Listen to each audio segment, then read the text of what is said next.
Dear students, आज हम बात करने जा रहे हैं प्लेटिहेलमिन्थेस की। Platyhelminthes are called as flat worms.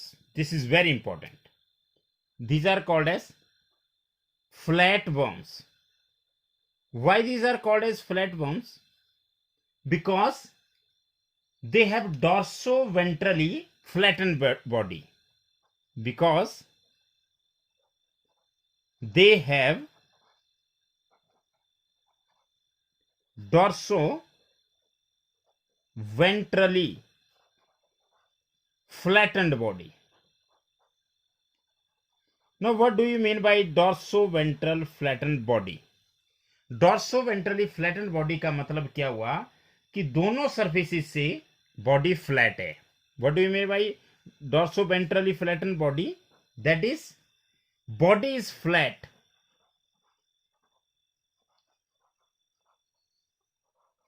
From both surfaces. That is कौन से surfaces? Lower and upper surfaces. मतलब क्या हो कि दोनों साइड से बॉडी चपटी होगी. That's why these are called as flat worms. Now second point is these are endoparasites. Now what do you mean by endoparasite? Endo मतलब अंदर, पैरासाइट मतलब which live on other organisms. तो ये ऐसे organisms होते हैं जो पैरासाइट के रूप में रहते हैं और लिविंग ऑर्गेनिज्म के अंदर रहते हैं, बॉडी के अंदर रहते हैं. और वो कौन से लिविंग ऑर्गेनिज्म होते हैं जिनके अंदर रहते हैं? या तो वो एनिमल्स होते हैं या ह्यूमन होते हैं, ह्यूमन बीइंग्स होते हैं. Clear? First point is that these are dorsoventrally flattened, means their body is flat from both surfaces, that is lower surface as well as from the upper surface. And the second important point is they are in endoparasite which live in animals as well as in human beings. तो आपको पता है human being भी animals ही होते हैं. And the body symmetry is bilateral. अब मैं दोबारा से इसको डिस्कस करना नहीं चाहूंगा क्योंकि आपको पता है कि बाइलेटरल बॉडी सिमेट्री क्या होती है. वैसे अगर आप देखें तो एक पर्टिकुलर प्लेन से जब हम उसको कट करते हैं तो दो इक्वल हाफ्स में डिवाइड हो जाती है. तो इट इज बाइलेटरली सिमेट्रिकल. मतलब सिमेट्री कौन सी आ गई हमारे पास? बाइलेटरल. एक पर्टिकुलर प्लेन से जब बॉडी को कट करो तो उसको क्या होगा, उसके दो बराबर हिस्से हो जाते हैं. तो that symmetry is called as bilateral. और अगर हम फ्लैट वर्म्स की बात करें, प्लेटिहेलमिन्थेस की बात करें, प्लेटी मीन्स फ्लैट, तो अगर हम इनकी बात करें तो इनकी बॉडी की जो सिमेट्री होगी that will be bilateral. And next is germ layers. These are triploblastic. You know, these are the first members of a particular phylum having triploblastic condition. Triploblastic means they have 3 germ layer. कौन सी germ layers होती है हमारे पास जो triploblastic में आती है? तो सबसे बाहर आएगी एक्टोडर्म और सबसे अंदर आएगी एंडोडर्म और इसके बीच में क्या होगी? मीजोडर्मिस होगी या मीजोडर्म होगी. तो ये ऐसी है जिनमें तीनों लेयर्स कैसे होते हैं? वो कंप्लीटली डेवलप्ड होती है. तो these are triploblastic and these are acoelomates. Acoelomates mean they do not have coelom. तो दे लैक सिलोम, उनमें सिलोम नहीं होता, इसलिए इन्हें एसिलोमेट्स कहा जाता है. और लेवल ऑफ ऑर्गेनाइजेशन की अगर हम बात करें तो लेवल ऑफ ऑर्गेनाइजेशन क्या होगा? लेवल ऑफ ऑर्गेनाइजेशन, अब मैं फिर से रिपीट कर रहा हूं कि लेवल ऑफ ऑर्गेनाइजेशन अगर हम स्पॉन्जेस की बात करें जिन्हें पॉरीफेरा कहते हैं, तो पॉरीफेरा के केस में लेवल ऑफ ऑर्गेनाइजेशन होता था सेलुलर. फिर दो हमने आगे पढ़े, निडेरिया जिसे सिलेंट्रेटा कहा जाता है, और साथ में हमने एक और पढ़ा जिसे टिनोफोरा कहा जाता है. उन दोनों के केस में कैसा होता है? उनमें होता था tissue level of body organisation.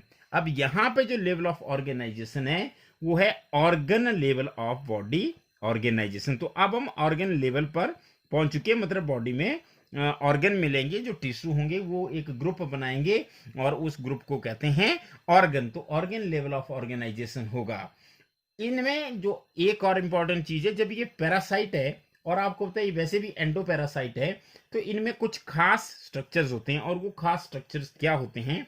They have hooks and suckers. तो एक तो हुक्स होती है इनमें, और दूसरे इनमें क्या होते हैं? सकर्स होते हैं। तो इसकी मदद से बॉडी बॉडी के साथ क्या कर सकते हैं? स्टिक कर सकते हैं।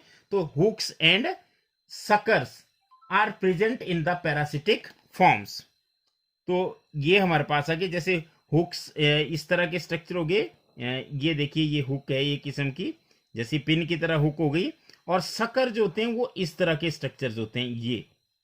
ये उसको अडेशन में मदद करते हैं, एंकरेज में मदद करते हैं, या उस बॉडी को पकड़ने में मदद करते हैं। तो इनमें हुक्स भी होती है और सकर्स भी होते हैं। तो ये उन में होते हैं जो पैरासाइट्स होते हैं। तो पैरासिटिक फॉर्म्स में hooks and suckers are present in parasitic forms. अगर पैरासिटिक नहीं होंगे तो ये नहीं होंगे। Hooks and suckers are the special structure which are present only in the parasitic forms of the phylum Platyhelminthes. अब इसमें क्या होता है कि जो न्यूट्रिएंट्स होते हैं, they can absorb nutrients from the body surface. कैसे कर सकते हैं? होस्ट की बॉडी से। आपको होता है कि जो पैरासाइट होता है वो जिन ऑर्गेनिज्म पे रहता है उन्हें क्या कहते हैं? उन्हें कहते हैं होस्ट। तो इसका मतलब है कि some of them can absorb nutrients from the host directly through their body surface. आप एक किस्म का ये समझिए, जैसे आप स्पंज को लेते हैं और पानी में जब उसको पानी के ऊपर जब उसको रखते हैं तो वो बेसिकली क्या करता है? पानी को सोख लेता है। तो इस तरह से जब ये किसी की बॉडी के अंदर रहते हैं तो ये क्या कर लेते हैं? डायरेक्टली ही बॉडी के थ्रू ही उनको एब्जॉर्ब कर लेते हैं न्यूट्रिएंट्स को। इनके कुछ एक मेंबर्स होते हैं, और इनमें जो ऑस्मो रेगुलेशन और एक्सक्रीशन के जो ऑर्गन होते हैं, these are also very important. Osmoregulation का मतलब कि बॉडी के जो फ्लूइड्स होते हैं उनको मेंटेन करना, उनकी रेगुलेशन करना। ऑस्मो रेगुलेशन, जैसे हमारे बॉडी में ऑस्मो रेगुलेशन का जो काम होता है वो किडनी करती है। तो ऑस्मो रेगुलेशन एंड एक्सक्रीशन, ये क्या होता है? जो ऑस्मो रेगुलेशन और एक्सक्रीशन होते हैं ये कौन करते हैं? ये यहाँ पे स्पेशल सेल्स होते हैं, और इन स्पेशल सेल्स को बोला जाता है flame cells. They have flame cells as the organ for osmoregulation as well as excretion. तो कौन से सेल मैंने आपको बताए? फ्लेम सेल्स बताए। तो फ्लेम सेल्स ये आपने ध्यान रखना है, क्योंकि आपको जब कंपैरेटिव अकाउंट की बात करते हैं तो वहां पे पूछा जाता है कि कौन से फाइलम में फ्लेम सेल्स होते हैं एज ऑस्मो रेगुलेटरी, और क्या कह सकते हैं आप?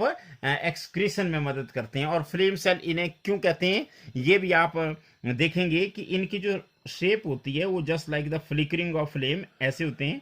ये देखिए, और ये देखिए, ये तो ये देखिए, ये होते हैं फ्लेम सेल्स। तो फ्लेम सेल इनमें इनकी जो शेप होती है just like the flickering of the flame, that's why these are called a flame cell. तो एक और आपने पॉइंट पढ़ा कि इनमें ऑस्मो रेगुलेशन और एक्सक्रीशन जो होती है वो फ्लेम सेल्स के थ्रू होती है। And the sexes are not separate. ये अभी तक हम पढ़ रहे हैं कि सेक्सेस जो है वो सेपरेट नहीं है। तो सेक्सेस आर नॉट सेपरेट, मतलब अगर हम बात करते हैं रिप्रोडक्शन की तो यहाँ पे मेल और फीमेल अलग अलग नहीं होंगे। एक ही ऑर्गेनिज्म के अंदर मेल और फीमेल सेक्स ऑर्गन्स होंगे और गैमेट भी वहीं पर बनेंगे। और यहाँ पर फर्टिलाइजेशन जो होती है, this is very important. Fertilization जो होती है इस केस में वो कैसी होती है? इंटरनल होती है। तो इंटरनल फर्टिलाइजेशन में फिर रिपीट कर रहा हूं कि इंटरनल फर्टिलाइजेशन का मतलब कि बॉडी के अंदर फर्टिलाइजेशन होगी। और जो डेवलपमेंट होती है वो इनडायरेक्ट होती है। इनडायरेक्ट डेवलपमेंट का क्या मतलब हुआ? इनडायरेक्ट डेवलपमेंट का मतलब होता है कि लार्वल स्टेज के थ्रू होगी। तो डेवलपमेंट कैसी बताई मैंने?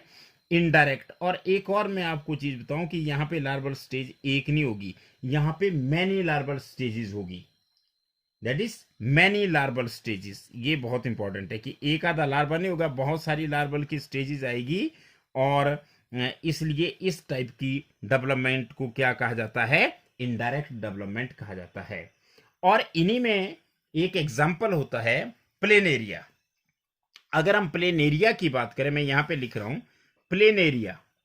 ये जो प्लेन एरिया होता है, इस प्लेन एरिया में क्या होती है, इसमें होती है रीजनरेशन की power, regeneration capacity, high regeneration capacity. ये कई बार कॉम्पिटिटिव एग्जाम में पूछा जा चुका है कि आप उस फ्लैट वर्म का नाम बताइए which possesses high regeneration capacity. High regeneration का कैपेसिटी का मतलब क्या है कि ये अपने बॉडी के पार्ट से आप इसको दो बराबर हिस्सों में भी काट देंगे तो हर हिस्से से नया प्लेन एरिया डेवलप हो जाएगा। तो these plain area have high regeneration capacity. तो इसका मतलब है कि वो रीजनरेट कर सकते हैं। और लास्टली मैं इसके आपको एग्जाम्पल बता दूं। इसके जो एग्जाम्पल्स हैं वो कौन कौन से हैं। एक तो टेनिया है।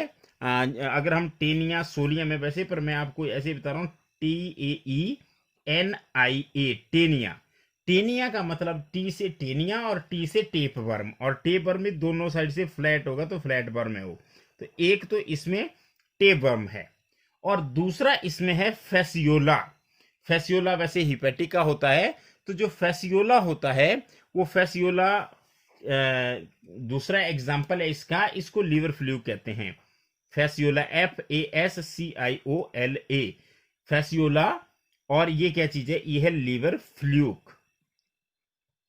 तो ये हमारे पास आगे इसके दो एग्जाम्पल। तो कुल मिलाकर के तीन एग्जाम्पल। एक तो प्लेनेरिया जिनमें हाई रीजनरेशन कैपेसिटी होती है, टेनिया जिसे टेप वर्म कहते हैं, और फेसियोला हिपेटिका जिसे लीवर फ्लूक कहा जाता है।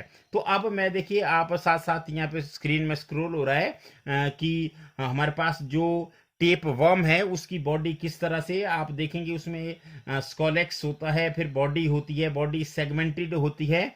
और मैं आपको बाद में बताऊंगा कि इसमें जो सेगमेंटेशन होती है उसे स्यूडो मेटामरिज्म कहा जाता है। वो क्यों कहा जाता है वो हम एक अलग से टॉपिक में डिस्कस करेंगे। हमने पहले भी बात की थी कि हम एक वीडियो में करेंगे, उसको अलग से एक टॉपिक लेंगे और उस टॉपिक का नाम होगा सेगमेंटेशन या मेटामरिज्म। अब दूसरी तरफ आप देखिए, ये फेसियोला हिपेटिका है, और फेसियोला हिपेटिका या फेसियोला है, इसे लीवर फ्लूक कहते हैं। और आप देखते हैं कि इसमें आपको सकर जो है वो साफ दिखाई दे रहे हैं, लेकिन इसकी बॉडी जो है वो सेगमेंटेड नहीं है। ये नॉन सेगमेंटेड बॉडी है। पूरी की पूरी बॉडी जो है, आप एक तो देख सकते हैं कि ये दोनों साइड से चपटी नजर आ रही है, और इसमें सकर जो ब्लैक कलर के बीच में दिखाए गए हैं और एक टॉप पे दिखाया गया है, ये क्या है, ये सकर्स हैं। तो इस देखिए अब हम प्लेन एरिया आपको दिखा रहे हैं, और प्लेन एरिया की बॉडी भी आप देखेंगे फ्लैटेंड है, और इसमें रीजनरेशन बहुत ज्यादा होती है। तो लास्टली मैं आपको रिपीट कर रहा हूं कि phylum Platyhelminthes means flat worms, and why these are called as flat worms, because they have dorsoventrally flattened body, and dorsoventrally flattened body means the body is flat from both surfaces, that is lower as well as upper surface, and these are endoparasite in animals as well as human beings. The body is bilaterally symmetrical, it is triploblastic and acoelomates. The level of organization is organ level of organization, and the parasitic forms have hooks as well as suckers, and some of them they can absorb nutrients directly from their body surface from the host. And osmoregulation and for excretion flame cells are there, and sexes are not separate, while the fertilization is internal and development is indirect through many larval stages. And some of the flatworms that like planaria, they have high power of regeneration, or you can say they possess high regeneration capacity. तो next video में हम बात करेंगे एस्केलेमेंथीज की। Thank you very much.